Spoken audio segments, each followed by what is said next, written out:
कहानी के शुरू होते ही हम एक लड़की को बर्फ पर स्केटिंग करते हुए देखते हैं। वो बहुत डरी होती है। उसके बाद वो लड़की वॉशरूम में जाती है, जहां वो एक दूसरी लेडी को देखती है, जिसे वो बताती है कि उसका नाम नताशा है और उसे किडनैप किया गया है। उसके बाद सीन शिफ्ट होता है और हम एक बार में एक छोटी सी लड़की को टेबल पर चढ़कर डांस करते हुए देखते हैं। इस लड़की का नाम नताशा होता है। तभी उस लड़की के पिता अपनी बेटी को गोद में उठा लेते हैं और उसे प्यार करते हैं। इस लड़की की उम्र सिर्फ और सिर्फ 10 साल की होती है। दरअसल नताशा के माँ बाप एक दूसरे से अलग हो चुके हैं और अगले दिन नताशा की माँ उसे स्कूल जाने के लिए उठा रही होती है। वो उठने में बहुत देर करती है, इसलिए उसकी माँ उस पर गुस्सा करने लगती है कि तुम्हारी वजह से मुझे भी देर हो रही है और मुझे भी जॉब पर जाना है। फिर नताशा तैयार होकर नाश्ता करने जाती है। उसकी माँ की नजर उसकी लाल आंखों पर पड़ती है तो वो उस पर चिल्लाने लगती है कि तुम फिर से बार में गई थी। साथ ही में वो उसके पिता को भी बुरा भला कहने लगती है। अपने पिता की बुराई सुनकर नताशा उनकी सफाई में कुछ कहना चाहती है, लेकिन तभी उसकी माँ उसे एक थप्पड़ मार देती है और फिर नताशा रोते रोते स्कूल जाने के लिए घर से निकल जाती है। वो अकेले ही स्कूल की तरफ जा रही होती है। तभी वहाँ एक वैन आती है, जिसमें से एक आदमी निकलकर उसे पकड़ लेता है। वो जबरदस्ती उसे वैन में डालकर किडनैप कर लेता है। वो आदमी नताशा को एक कमरे में लाकर बंद कर देता है। जब कुछ देर के बाद नताशा को होश आता है तो वो उस कमरे को पहचानने की कोशिश करती है, जहाँ बहुत अंधेरा था। वो चीखती है, चिल्लाती है, लेकिन कोई भी उसकी आवाज को सुनने वाला नहीं था। लेकिन तभी वहाँ पर वो आदमी आता है। वो उसके लिए जमीन पर एक बिस्तर बिछा देता है। नताशा उससे रोते हुए कहती है कि उसे घर जाना है, लेकिन वो आदमी उसकी कोई भी बात का जवाब दिए बगैर वहाँ से चला जाता है और दरवाजे को बाहर से बंद कर देता है। वो मदद के लिए एक बार फिर से चिल्लाती है, लेकिन कोई भी उसकी आवाज को नहीं सुनता। उसके बाद वो बहुत जोर जोर से रोने लगती है और अब वो अपना स्वेटर उतारकर उसे एक तकिए की तरह इस्तेमाल करती है। अब नताशा को इस कमरे में पूरे 3 दिन हो चुके थे।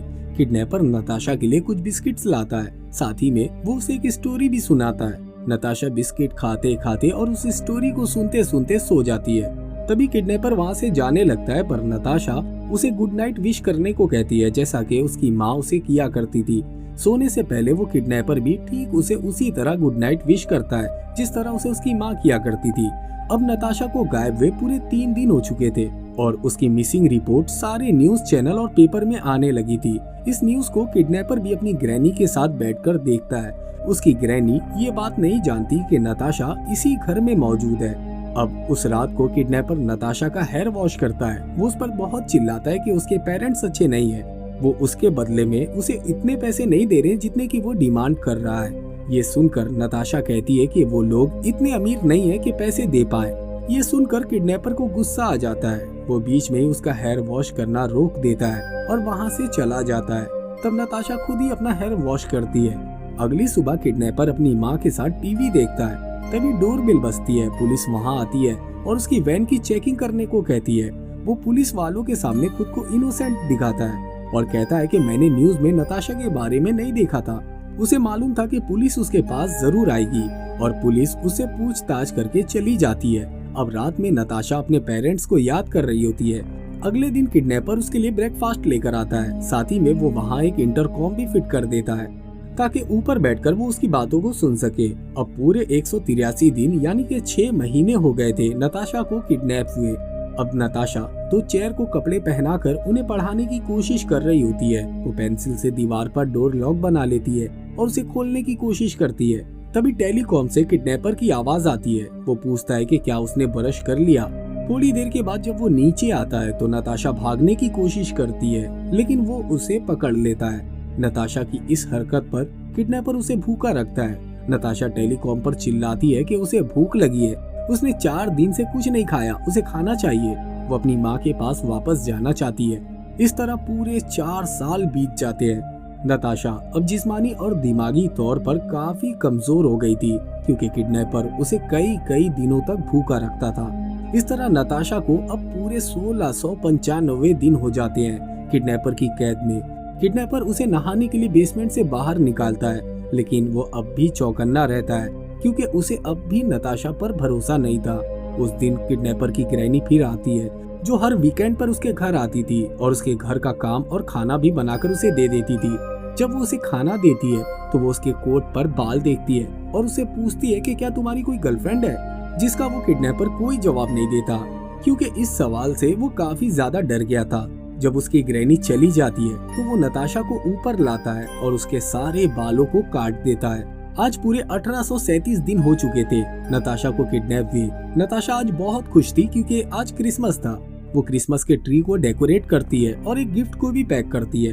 किडनैपर नताशा के लिए कुछ खाने को लाता है। वो दोनों एक टेबल पर बैठते हैं और एक दूसरे को क्रिसमस विश करते हैं। तभी किडनैपर कैमरे में रिकॉर्डिंग को ऑन कर देता है। जो गिफ्ट नताशा ने पैक किया था वो उसे उठा कर देता है, जिस पर वो थैंक यू कहती है। वो गिफ्ट को खोलने लगती है जिसमें एक वॉकमैन होता है।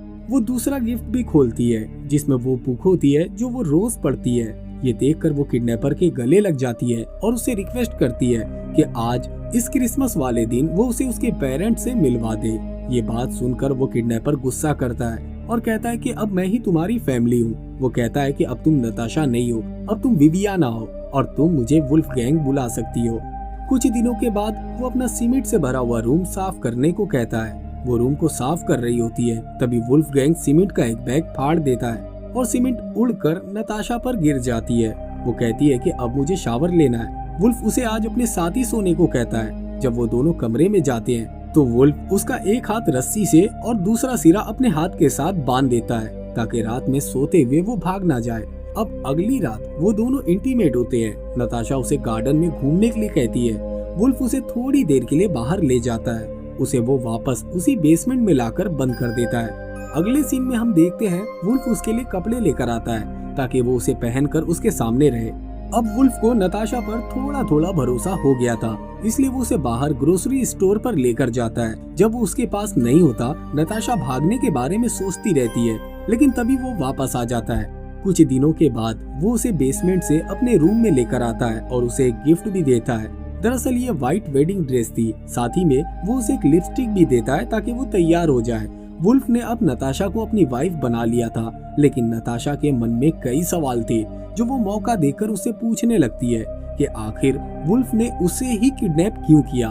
तब वुल्फ उसे बताता है कि मैंने तुम्हें पहली बार तुम्हारी माँ की शॉप पर देखा था जब तुम सिर्फ 8 साल की थी, और तभी से मैंने इस बारे में सोचना शुरू कर दिया था और तभी से मैंने इसकी प्लानिंग भी शुरू कर दी थी। मैंने अपने घर के नीचे एक सीक्रेट बेसमेंट बनाया और उस बेसमेंट को बनाने के लिए मैंने कई अलग अलग स्टोर से सामानों को खरीदा ताकि किसी को मुझ पर शक ना हो। ये सब सुनकर तो नताशा के होश ही उड़ जाते हैं। अब नताशा समझ चुकी थी कि वो इस घर से कभी नहीं भाग सकती, इसलिए वो सुसाइड करने की कोशिश करती है। वो अपने कपड़ों को आग लगा देती है, लेकिन तभी उसे वुल्फ के आने की आहट फील होती है, इसलिए वो जल्दी से पानी को डालकर आग को बुझा देती है। पर वुल्फ को धुएं की स्मेल आ जाती है। वो समझ जाता है कि उसने सुसाइड करने की कोशिश की है, इसलिए वो उसे धमकी देता है कि दोबारा उसने ऐसी हरकत की तो अच्छा नहीं होगा। वुल्फ उसे मारने लगता है। वो जमीन पर बैठकर रोने लगती है और कहती है कि उसे बाहर जाना है, बाहर की दुनिया देखनी है। ऐसी जिंदगी जीते जीते वो थक चुकी है। वुल्फ उसे बाहर लेकर जाने से साफ मना कर देता है। वो रोते रोते लेटर लिखती है कि कैसे वुल्फ उसे मारता है और उसके साथ जबरदस्ती करता है। वो जब से इस कैद में आई थी तभी से वो रोज एक लेटर लिखा करती थी अपनी प्रताड़ना के ऊपर। अब ठंड का मौसम आ गया था, बाहर बर्फ पड़ रही होती है। वुल्फ उसे अपनी कार में बाहर लेकर जाता है। अब उसे इस कैद में पूरे 2087 दिन हो गए थे। वो दोनों स्केटिंग करने जाते हैं। ये वही सीन था जो मूवी के शुरू में हमने देखा था। उन दोनों ने गॉगल्स को पहन रखा होता है ताकि कोई भी उन्हें पहचान ना सके। तभी नताशा कहती है कि उसे वॉशरूम जाना है। वो उसे लेडीज वॉशरूम तक लेकर जाता है। वो उसके ऊपर अपनी निगाहें टिकाए रखता है ताकि वो यहाँ से भाग ना सके। वॉशरूम के अंदर नताशा को एक लेडी मिलती है। नताशा उसे बताने की कोशिश करती है कि वो कौन है, लेकिन वो लेडी उसकी लैंग्वेज को समझ ही नहीं पाती।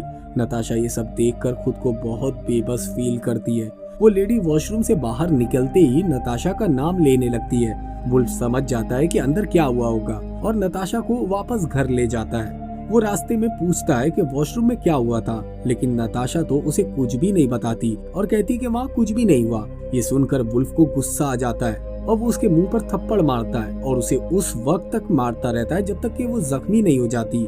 इतनी मार खाने की वजह से उसका मुंह पूरी तरह से सूज गया था। वो ब्रश तक नहीं कर पा रही थी, साथ ही में उसे दर्द भी बहुत हो रहा था। फिर वो एक और लेटर लिखती है अपनी दुख और तकलीफ पर। इस लेटर को भी वो बाकी के लेटरों की तरह बॉक्स में रख देती है। अब पूरे 2098 दिन हो गए थे। अब नताशा पूरे 18 साल की हो गई थी। वुल्फ उसे बेसमेंट से बाहर लाता है, जहां उसने उसके 18वें बर्थडे की तैयारी कर रखी थी। ये देखकर नताशा बहुत खुश होती है। वुल्फ उसे एक ड्रेस भी गिफ्ट करता है। फिर वो उसके साथ केक कट करता है और उसके साथ डांस करता है। एक दिन वुल्फ गार्डन में पेड़ की छटाई कर रहा होता है, तब नताशा उसकी हेल्प करती है और तभी उनकी पड़ोसी उन दोनों को देखकर स्माइल करती है। नताशा बेसमेंट में चली जाती है और मिरर में खुद को देखकर डम यानी बेवकूफ कहती है, क्योंकि वो यहाँ से निकलने के लिए कुछ भी नहीं कर पा रही। फिर रात में नताशा डिनर रेडी करती है और वो दोनों साथ में डिनर करते हैं। अगले दिन नताशा वुल्फ की गाड़ी साफ करने में उसकी मदद करती है। दरअसल ये वही वैन थी जिसके जरिए उसने नताशा को किडनैप किया था और अब वुल्फ इस कार को बेच रहा था। तभी वुल्फ को फोन आता है और वो अंदर चला जाता है। नताशा गेट को खुला हुआ देखती है तो वो वहाँ से भाग जाती है। बहुत दूर तक भागने के बाद वो एक लेडी के घर में घुस जाती है और वो उस लेडी को बताती है कि वो कौन है। वो लेडी सब कुछ समझ जाती है और फौरन से पुलिस को कॉल करके बुलाती है। अब उसे यानी कि नताशा को पूरे 3069 दिन हो गए थे। नताशा को पुलिस अपने साथ ले जाती है और उसके पेरेंट्स को फोन करती है। तब उसके पेरेंट्स उसे लेने आते हैं। दूसरी तरफ वुल्फ रेलवे ट्रैक पर जाकर सुसाइड कर लेता है। नताशा कार में बैठकर अपने पेरेंट्स के साथ अपने घर जा रही थी।